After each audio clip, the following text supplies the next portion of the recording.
Hi అండి, అందరికీ నమస్కారం అండి. ఫ్రెండ్స్, మనకి ఇప్పుడిప్పుడే మరొక బ్రేకింగ్ న్యూస్ అప్డేట్ అయితే రావడం జరిగిందండి. అది కూడా రేషన్ కార్డుదారులకు ఏపీ ప్రభుత్వం శుభవార్త అంటూ మనకు లేటెస్ట్ న్యూస్ వచ్చిందండి. అయితే ఇందుకు సంబంధించిన పూర్తి వివరాలు అయితే తెలుసుకుందామండి.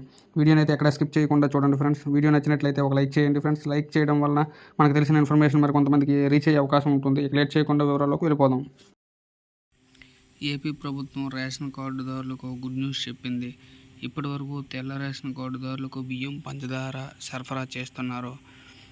తాజాగా బియ్యం, పంచదారతో పాటు కందిపప్పు సరఫరా చేసేందుకు ప్రభుత్వం చర్యలు చేపట్టింది. గతంలో కొంతకాలం కందిపప్పు పంపిణీ చేసిన ఆ తర్వాత నిలిపివేశారు.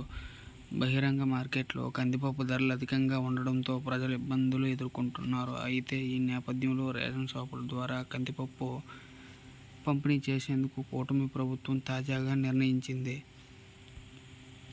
సత్వరమే కందిపప్పు సరఫరాకు చర్యలు చేపట్టాలని సీఎం చంద్రబాబు పౌర సరఫరాల శాఖ అధికారులను ఆదేశించారు. దీంతో అధికారులు కందిపప్పును కొనుగోలు చేసి ఎంఎల్ఎస్ పాయింట్లకు సరఫరా చేస్తున్నారు. ఈ నెల 20 నుంచి రేషన్ దుకాణాలకు బియ్యం, కందిపప్పు, ఆయిల్, పంచదారలను సరఫరా చేయాల్సి ఉంది. జూలై 1 నుంచి బియ్యంతో పాటు పంచదార, కందిపప్పు పంపిణీ చేయనున్నారు. రేషన్ సరుకుల్లో అవకతవకలు.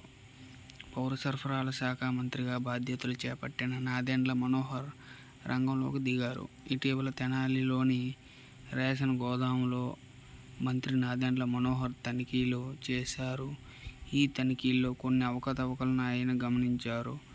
ప్యాకింగ్ చేసిన, పంపిణీ చేస్తున్న పంచదార, కందిపప్పు, నూనె వంటి వాటిల్లో ప్యాకెట్కు 50 నుంచి 100 గ్రాముల తక్కువ బరువు ఉన్నట్లు నాదెండ్ల మనోహర్ గుర్తించారు. అనంతరం మంగళగిరిలో తనిఖీ చేయించగా అక్కడ కూడా ప్యాకెట్ల తూకం తక్కువగా ఉందని తేలింది. దీంతో ఆయన కీలక నిర్ణయం తీసుకున్నారు. రాష్ట్ర వ్యాప్తంగా పంచదార, కందిపప్పు, నూనె ప్యాకెట్ల పంపిణీ నిలిపివేయాలని ఆదేశించారు. కొలతలు సరిచేసి పంపిణీ చేయాలని ఆదేశించారు. ఉద్దేశపూర్వకంగానే పరిమాణం తగ్గించారా అనే దానిపై దర్యాప్తు చేయాలని అధికారులను ఆదేశించారు. రేషన్ దుకాణాల వద్దే పంపిణీ. రాష్ట్రంలో ప్రభుత్వం మారడంతో అన్ని వ్యవస్థల్లో మార్పులు చకచకా చేస్తున్నారు. ఇక నుంచి రేషన్ షాపుల వద్దే రేషన్ ఇచ్చేందుకు ప్రభుత్వం నిర్ణయించింది. అలాగే రేషన్ డీలర్ల కమిషన్ పెంచేందుకు కూడా సమీక్షలు చేస్తున్నారు. దీంతో పాత పద్ధతిని అమలు చేయడానికి ప్రభుత్వం ప్రయత్నిస్తుంది. తొలుత రాష్ట్రంలో రేషన్ షాపుల వద్ద రేషన్ ఇచ్చేవారు. రేషన్ డీలర్లు కమిషన్ ప్రాతిపదికన దుకాణాలను నిర్వహించేవారు. 2019 ఎన్నికల్లో వైసీపీ ప్రభుత్వం అధికారంలోకి రావడంతో ఇంటింటికి రేషన్ వ్యవస్థను తీసుకువచ్చారు. రేషన్ డీలర్లకు, లబ్ధిదారులకు మధ్య మొబైల్ డెలివరీ యూనిట్లు నెలకొల్పారు. రేషన్ డీలర్ల నుంచి బియ్యాన్ని మొబైల్ డెలివరీ యూనిట్లలో తరలించి కార్డుదారులకు పంపిణీ చేసేవారు.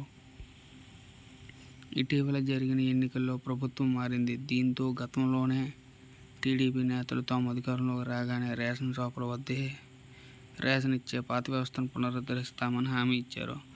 అందులో భాగంగానే ఇంటింటికి రేషన్ పథకాన్ని రద్దు చేసి పాత రేషన్ షాపుల వ్యవస్థే అమలు చేయనున్నారని సమాచారం. అందుకోసం ప్రభుత్వం చర్యలు చేపడుతుంది.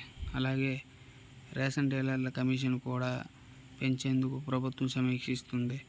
రేషన్ దుకాణాలు, మొబైల్ డెలివరీ యూనిట్లతో బియ్యం మాత్రమే ప్రస్తుతం పంపిణీ చేస్తున్నారు.